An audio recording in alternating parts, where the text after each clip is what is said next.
Hello, you're watching TelecomTV. I'm Guy Daniels, Director of Content. To successfully implement their 5G RAN strategies, CSPs need to consider the different workload requirements of virtualization. And once these vRAN workloads are optimized, they can bring significant advantages to CSPs. Well, joining me to explain more is Rajesh Gadiyar, who is Vice President, Network and Edge Group and CTO of the Network Platforms Group at Intel. Hello again, Rajesh. Very good to see you once more. Let's first of all talk briefly about the key requirements for next generation workloads at the edge, 5G and RAN. Can you explain the requirements that CSPs are looking to fulfill to enable 5G strategies and to tell us how this differs from the core workload requirements? Yeah, Guy, first of all, it's a real pleasure talking to you today, and thanks for the opportunity. Now, as you know, our industry has made incredible progress over the last few years. Disaggregation of hardware and software is real, and this disaggregation has resulted in two things. First, the network applications are increasingly software-defined, and as we enter the 5G era, we have gained tremendous agility in building new and innovative applications. And second, we have opened up the ecosystem with many new players in the networking space, and the barrier to entry is significantly reduced with standard server-based hardware and virtualization. Now, from my perspective, there are three key things the service providers are looking to deliver with the cloud-native architecture. First, it's the disaggregated infrastructure. Second, it's the automated lifecycle management. And third, it's composable network functions or network applications. So I want to actually double click on this and talk about these requirements, these three requirements briefly. So first, with disaggregation, we are aiming for hardware-software separation and abstraction of software from underlying platform hardware, so you can flexibly deploy your application components anywhere in the cloud. Second, it's the massive automation that's required for infrastructure bring up and deployment and end-to-end management of applications in an automated fashion. So with distributed computing, particularly edge computing, becoming a popular choice for many latency sensitive applications, automation is becoming a very critical need. And finally, we need to be able to build and deploy composable applications, network functions, with a microservices-based software architecture that is already so mature today in cloud. So the idea here is to decompose the network functions into smaller granular services called microservices. So there is greater flexibility and ability to scale the services by deploying application components at different locations based on quality of service, cost, and other needs. So now let's talk about the edge. Edge, as you know, is a tremendous opportunity. We've been talking about it for a while now, right? And there is a lot of innovation beginning to unfold at the edge. In my opinion, there are two big inflections that are driving computing at the edge. First, it's really about convergence of compute and communications and the deployment of 5G network in a disaggregated virtual infrastructure. So computing and communications are coming together like never before, and our ability to build new services marrying these two together is fueling the edge. And second, it's this, what I would like to call the AI-driven intelligence, right? So ability to make decisions driven by AI inferencing at the edge and automated actions that are contributing to processing at the edge.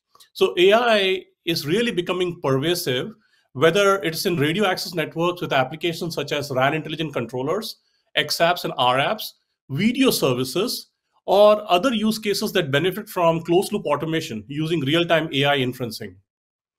So then I think like one question that always comes up is, what are some of the challenges that we need to address to accelerate edge deployments and realize the full value of edge?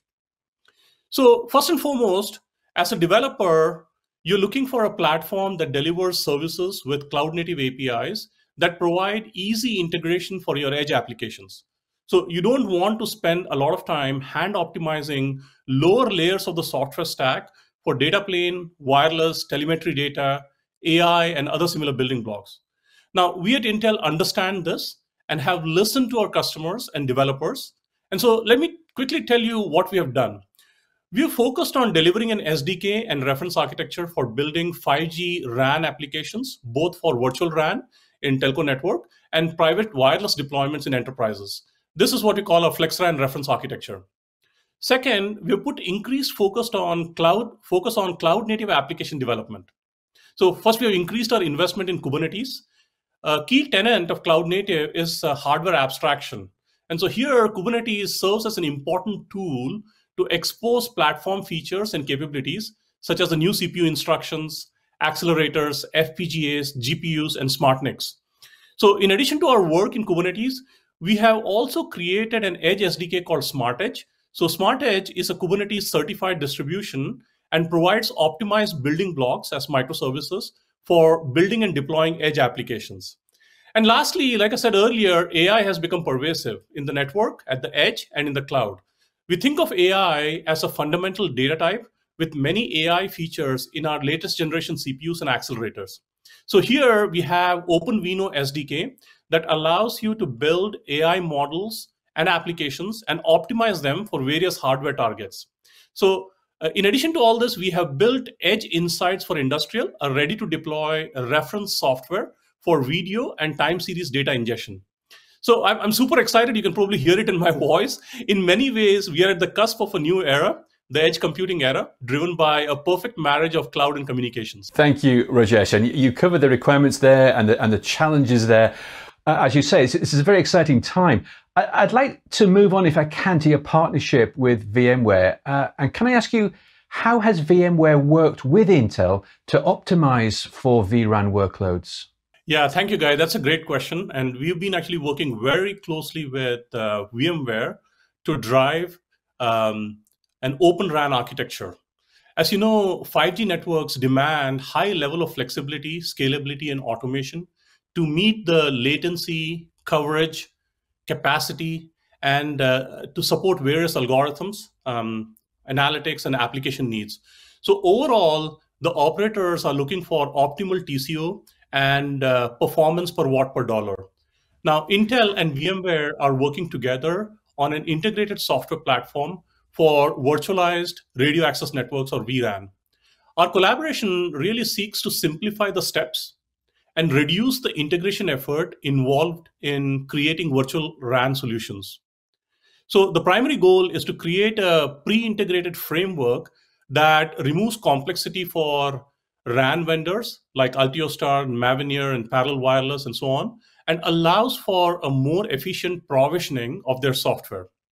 So as you're perhaps aware, Intel FlexRAN reference architecture is an off-the-shelf, general-purpose server-based cloud-native platform containing components of Intel processors, Ethernet, and hardware accelerators. And FlexRAN has been hardened and deployed in production in many operator radio access networks. And it's proven to deliver the KPIs in operator networks around the globe. It has become the reference platform of choice for virtualizing the RAN. Now, for this collaboration with VMware, we are using Intel's FlexRAN software reference architecture and a VMware RAN Intelligent Controller, or RIC as it's called, for developers to create radio network functions for use cases such as real-time resource management, traffic steering, and dynamic slicing, as well as new 5G vertical use cases.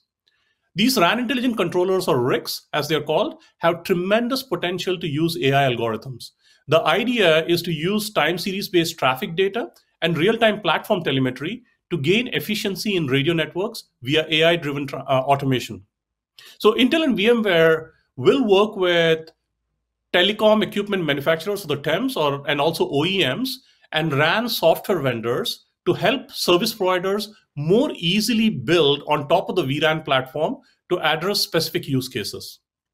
Now, many service providers have already virtualized their core networks, and a lot of them use VMware's technology, including its telco cloud platform. And now, as they look to extend their software-defined infrastructure out to the RAN, there are tremendous benefits to delivering all network functions on a single platform. Now, I also understand your team is being undergoing testing with VMware vSphere, which is VMware's virtualization platform. Can you explain what you've observed in your testing using vSphere for virtual RAN workloads, and how does that compare to bare metal performance? Yeah, first, this RAN transformation has been super exciting over the last couple of years. The flexibility, scalability, and reduced TCO benefits that we can deliver with RAN virtualization has the operators and the ecosystem at large all super excited. So it not only allows them to reduce their operational expenses, it also allows them to offer new services and monetize their network so much better. And Guy, as you know, we've been talking about this for a while because operators have, historically struggled to monetize their network. So operators are very enthusiastic about ORAN because of the benefit it brings, right? So ORAN is foundational for implementing a cloud-native, intelligent, and composable RAN. Like I said before, it accelerates the speed with which innovative solutions can be adopted, and it enables automated deployment of applications as microservices, increasing speed of deployment and lowering the operational expense. Now, at the same time, the level of hardware-software disaggregation in the Open RAN architecture can result in a large integration and verification burden for operators and system integrators working on behalf of the operators. So understandably, they want to reduce the amount of work involved in component integration and cross-vendor coordination as much as possible to get solutions to customers quickly. So hardware and software ingredient that are production tested at each individual component level is important, but it's not sufficient to achieve faster time to market. So this is why Intel and VMware are going much further by doing this pre-integration work.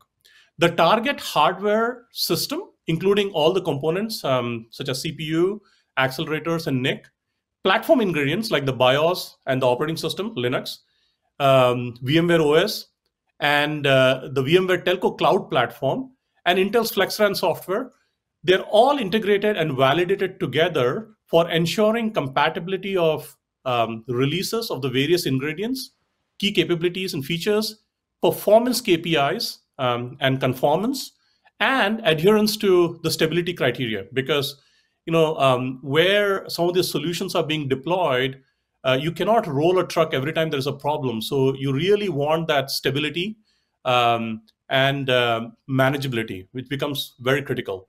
Now, this entire process that I described is fully automated in what's called as a continuous integration, continuous deployment, or a CI/CD setup with multiple levels of testing. Now, each software component is automatically instantiated as a CNF, a container network function, or a VNF, a virtual network function, and updated independently of the rest of the subsystems. Tested at the component level to meet component level criteria prior to onboarding to the staging and testing area for the next level of subsystem level validation. So by having multiple gates with test criteria at each level, it's easier to isolate issues and fix them prior to the next level of testing, and more importantly, production deployments. So the deployed software configuration is continuously operated and monitored to find issues. We troubleshoot and learn from the process to improve the automation of infrastructure software and the test cases. So VMware and Intel are establishing this joint CI/CD setups that mimic many of our end customer deployments. So I want to actually take a moment here and thank our VMware friends for their strong commitment and collaboration in establishing this joint development to transform the 5G radio access networks. Well, let me ask you one more question today, Rajesh, and that is, what would you say are the advantages of running such vRAN workloads in a virtualized environment, for example, in terms of consolidation, security, and lifecycle management? Yeah, and this is the crux of the discussion, right? I think this is probably where we should have even started the discussion. There are many significant benefits of running RAN workloads in a virtualized or cloud-native environment. You can deliver workload consolidation, which is important because that's what allows you a lower total cost of ownership. You can make the applications composable and scalable using microservices and Kubernetes as the orchestration tool of choice. And additionally, you can drive much better automation and lifecycle management. And of course, last but not the least, you can deliver much better security and workload isolation. So let's talk about this a little bit more in detail because this is important. First, about the TCO. Reducing the total cost of ownership for RAN is an important consideration for operators as they deploy 5G. As you know, it is normal for 60 to 65% of the total cost of ownership of a network in developed markets to be in the RAN domain. So as an example, if you look at some of the public data from Rakuten's vRAN deployment, they expect to reduce approximately 30% CapEx, capital expenditure, and approximately 40% savings in OpEx or operational expenses compared to the traditional RAN systems. Now, other operators around the globe have published similar compelling data about the TCO benefits. However, it is not just about the cost savings alone. By disaggregating, implementing standard interfaces such as ORAN, and taking a cloud-native approach, operators are making their networks composable, scalable, and programmable. The RAN intelligent controllers are a great example of this. The ability for the software vendors to build intelligent applications that we refer to as XApps and RApps, utilizing these open interfaces can really deliver significant innovation and efficiency in the radio access network, which is the most prized asset for the operators. And then there is automation. We have a tremendous opportunity to make the network run like an autonomous vehicle. The cloud-native tools allow us a path to achieve this massive at-scale automation. Utilizing the platform and application telemetry and AI models based on historic time series data, it is now possible to drive real-time inferencing and create closed loops to automate and adjust in real time based on the network behavior. And then a quick word on security. With the levels of disaggregation and multi-tenancy in the 5G network and at the edge, the attack surface is becoming larger. Now, as a result, security assumes a much greater significance. So this is where Intel's key protection technology, or the KPT, and Secure Guard extensions, or SGX technology, deliver the best cloud-native security for 5G and edge applications. So to bring this all together, I'm super excited at the progress we are making in 5G and edge computing. And I'm proud to say that today, most 5G networks run on Intel technology. I'm also super proud of a partnership with VMware to accelerate the production deployment of virtualized, composable, programmable, and intelligent networks. Thank you. Thank you, Rajesh. Many advantages there. We do need to draw our discussion to a close. Great talking with you, as always, and thank you for sharing your views and insights with us today. Thank you.